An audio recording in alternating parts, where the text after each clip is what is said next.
बिस्मिल्लाहिर्रहमानिर्रहीम। अस्सलामु अलैकुम वरहमतुल्लाहि वबरकातुहू। मैं हूं आपका दोस्त मजहर ख़ान। आप मेरा फ़ेसबुक पेज और यूट्यूब चैनल देख रहे हैं। दोस्तों, आजकल के इस जदीद दौर में ये सेल फ़ोन, मोबाइल फ़ोन एक बेहतरीन ईजाद है। इसने इंसान को बड़ी बड़ी सहूलियात फ़राहम की हुई हैं, बेशुमार फ़वाइद पहुँचा रहा है। यानी इसके बेशुमार फ़वाइद हैं।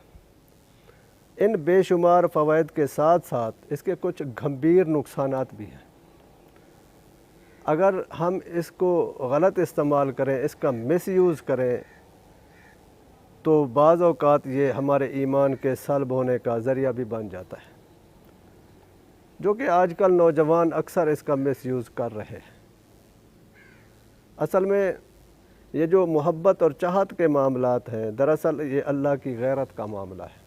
अल्लाह ताला चाहते हैं कि बंदा अपने दिल में सिवाय अपने अल्लाह के किसी और को ना बसाए। उसकी सारी मोहब्बतें, सारी चाहतें अपने अल्लाह के लिए होनी चाहिए। लेकिन जब बंदा अपनी ये चाहत, ये मोहब्बत खिलाफ शरअ किसी दूसरे की तरफ करता है, तो ये ऐसे है जैसे कोई मर्द जब किसी गैर महरम औरत को देखता है तो उसकी बीवी तिलमिला उठती है, वो बेचैन हो जाती है, उसको गैरत आती है, वो तड़प उठती है। ऐसे ही अल्लाह पाक भी गैरत फरमाते हैं। अल्लाह फरमाते हैं कि ये मोहब्बतें मेरे लिए थीं, ये चाहतें मेरे लिए थीं, नेमतें मैंने दी, पैदा मैंने किया। अब ये बंदा शैतानी कामों के लिए अपनी मोहब्बत दूसरों से जता रहा है। इसलिए इंसान ये जो गुनाह हम करते हैं सेल फ़ोन के ज़रिए, फ़ेसबुक, व्हाट्सएप के ज़रिए, इससे बचना चाहिए। ये बहुत बड़ी मुसीबत है, ये बहुत बड़ा गुनाह है। ये अक्सर व बेशतर हमारे ईमान के सल्ब होने का ज़रिया बन जाता है। आपने भी देखा होगा, हम भी देखते हैं कि अक्सर नौजवान लड़के लड़कियां सारा दिन, सारी रात SMS करते रहते हैं, कॉलें करते रहते हैं।